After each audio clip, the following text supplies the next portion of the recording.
I work in a quiet library tucked away in a small New England town. It's the kind of place that smells like old paper and silence. 3 stories of books, dust, and forgotten corners. I loved it, honestly. The stillness, the routine. For someone like me, introverted, reserved, it was the perfect job. That changed when I started finding the notes.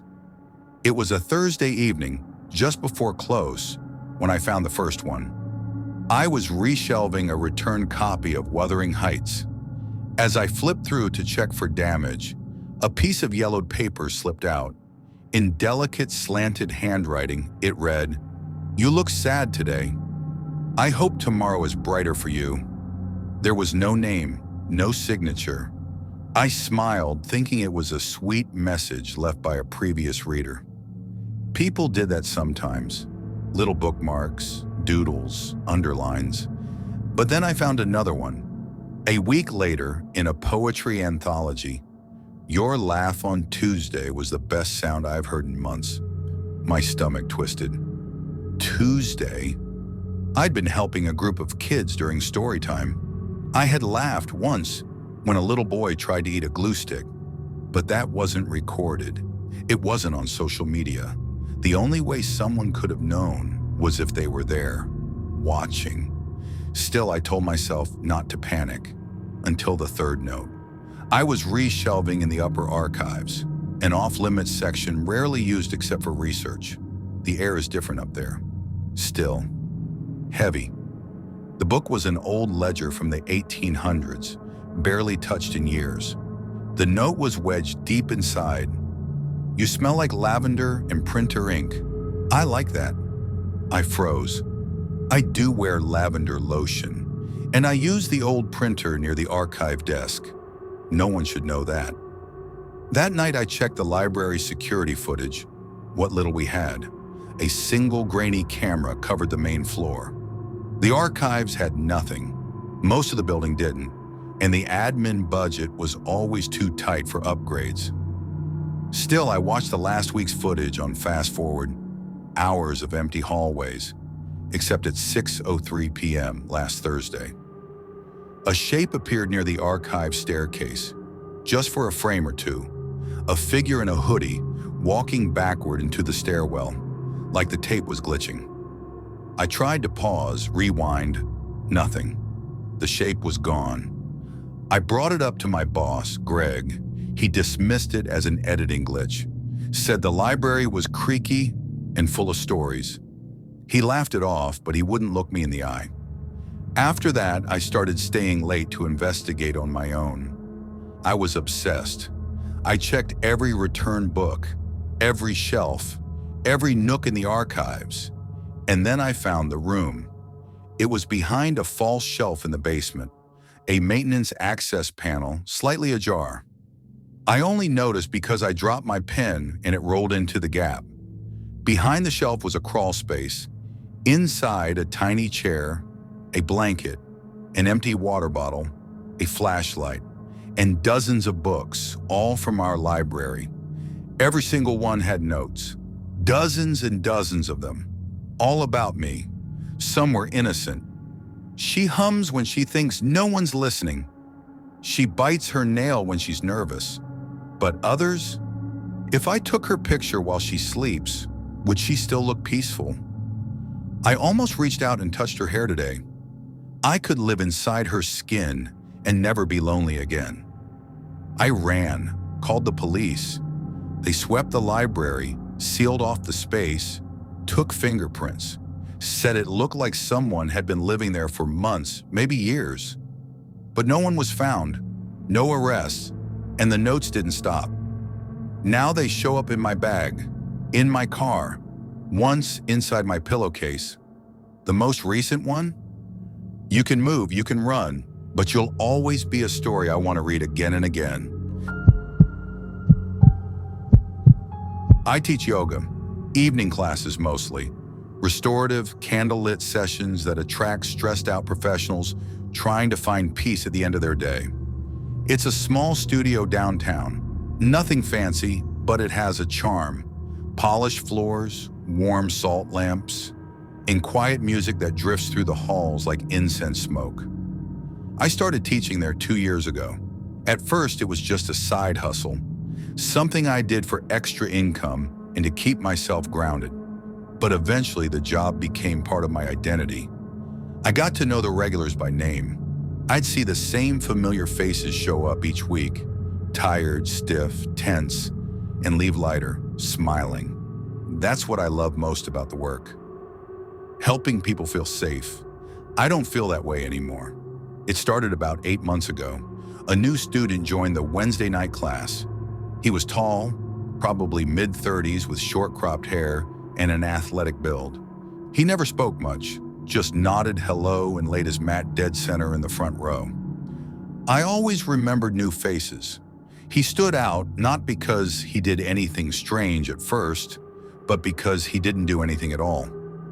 Everyone else chatted, adjusted their mats, complimented the studio's new diffuser oils. Not him. He just stared. Quiet. Still. After class that night, I was locking up when I heard footsteps behind me. I turned around and nearly bumped into him. He was standing too close. "You're a really great teacher," he said. "You have a calming energy." I stepped back, thanked him and smiled politely, tried to keep it professional. He smiled too, but it didn't reach his eyes. I remember that detail. He started showing up to every single class after that. Always the same spot, center front. Always the same clothes, gray shirt, black shorts, no shoes. Always the same expression. He'd stare at me the entire time, not just during poses or while I demonstrated technique. The whole time. Even when I dimmed the lights for Savasana, the resting pose, his eyes would stay open, fixed on me. I tried not to let it bother me. I'm used to some attention in class, people looking for cues or corrections. But this wasn't that. This was watching. After his third class, the emails started. They came through the studio's general inbox at first. The subject line of the first one read, "Tuesday session." Inside was a message that said, "The way you held tree pose tonight, it was graceful. You looked like you were somewhere else, somewhere beautiful." I didn't respond. The next week, another email. "You laughed today. When that woman knocked over the incense tray, it was soft, kind of musical. You have a beautiful laugh." That scared me. I had laughed. It was brief, a reflex. I didn't even remember doing it until I reread his words. The memory of it suddenly felt invasive, like something private I hadn't realized I was giving away. The third email broke me. "You touched your left temple before class started. You always do that when you're nervous. You don't need to be nervous around me." That wasn't observation. That was obsession. I blocked the address. 2 days later, there was a note on my car windshield. No envelope, just a torn piece of paper held down with a small, smooth stone. It read, "I saw the way you smiled at the guy in the back row. Do you like him more than me?" I froze. The handwriting matched the emails. Same curling loops, same slanted letters. I reported it to my manager, Amy. She was sympathetic but dismissive. "Unless he threatens you or does something physical," she said, "we really can't kick someone out just for being socially awkward." Socially awkward. Right. I started making changes, carried pepper spray, parked closer to the entrance under a street lamp. I stopped teaching alone at night, asked for another instructor to stay behind with me. But Jason, yes, he eventually told me his name, kept coming. Every week, every class, always on time, always silent, and the emails resumed from different addresses. Then one night, I stayed late to clean mats. Amy had left early. I thought I was alone. I went to the back storage room to grab extra towels. When I turned around, he was standing in the doorway. Jason, no sound, no warning. He wasn't wearing yoga clothes, just jeans and a plain t-shirt. He didn't speak, just watched me. I dropped the towels. "Class is over," I said. My voice cracked. He didn't move. "You didn't say goodbye," he said. Something about the way he said it, flat, like it was a fact, made my skin crawl. I ran past him and called building security. They detained him until police arrived. But he wasn't arrested, no crime committed, no weapon. He claimed he was worried I'd forgotten something. We banned him from the studio, changed the locks, got better cameras installed. I hoped that would be the end. But then the packages started. At first, they showed up at work. No return address. Inside, personal items. A sock I thought I lost. My favorite pen. A half-used chapstick. Even a hair tie that still had strands of my hair wrapped around it. Then he found my home address. The notes changed tone. "You shouldn't leave your window open at night. What if someone less nice than me came by? You left your tea on the counter for 23 minutes. I thought you liked it hotter." I moved. Didn't tell anyone except my parents. No forwarding address, no social media, new phone.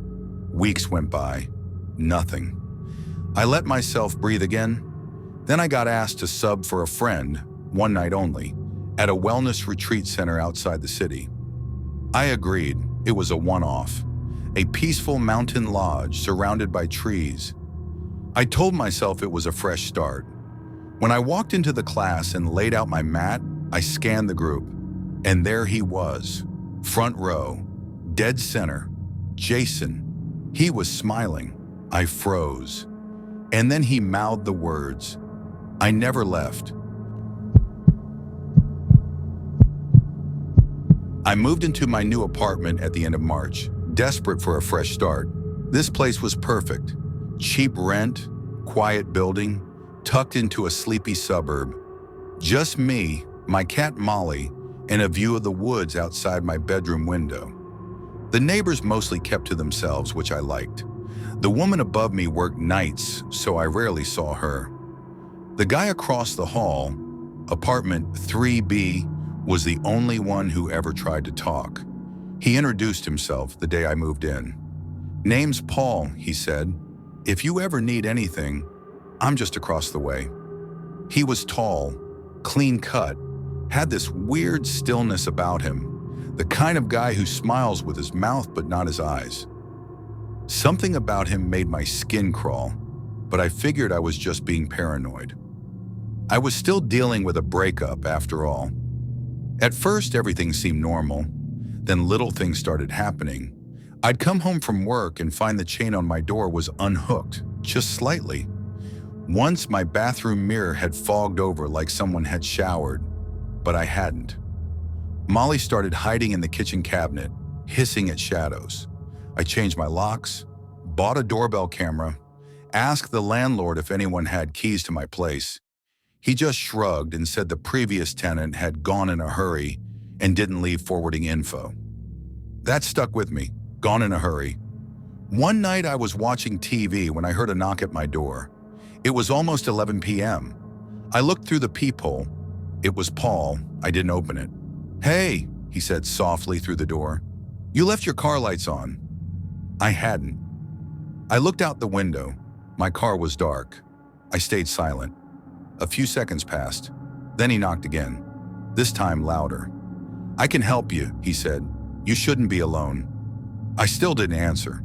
He stood there for almost 5 full minutes before finally walking away. I didn't sleep that night. From then on, I started noticing him everywhere. At the grocery store, at the laundromat. Once he followed me to the post office. Didn't say anything, just stood 2 aisles over and stared. I called the police. They said unless he did something, there wasn't much they could do.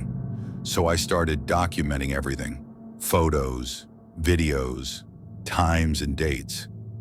I even recorded audio one night when I heard movement outside my window. Soft scraping, like a finger dragging across the glass. But what finally broke me happened on a Sunday morning. I was going through laundry when I found something tucked into the back of my underwear drawer. A Polaroid. It showed me asleep in bed. I dropped it and screamed. Called 911. The cops actually took it seriously that time. They searched the building, took my statement. When they got to Paul's apartment, he wasn't home. But what they did find, God, there were more photos, hundreds of them. Me brushing my teeth, me cooking, me on the toilet, me crying in the shower. Photos dating back to my first week there. In one of the folders, they found a lock of my hair, a receipt from the pet store where I'd bought Molly's litter, and a page from my old journal, the one I thought I lost during the move. There was also a flash drive. On it, videos taken from inside my apartment. The police think he'd made a copy of my key somehow, maybe while I was still settling in. They found tiny pinhole cameras in my bedroom smoke detector, the vent above my shower, and, God help me, inside a hollowed-out outlet cover beside my bed. But here's the worst part. They never found him. Paul was gone, disappeared the night before the police arrived, left behind everything but his phone and wallet. It's been 6 months. I moved again. New name, new job. I sleep with a knife under my pillow now. I keep every light in the apartment on at night, but sometimes when I'm drifting off to sleep, I swear I hear my smoke detector click. Just once, like someone turning a camera on.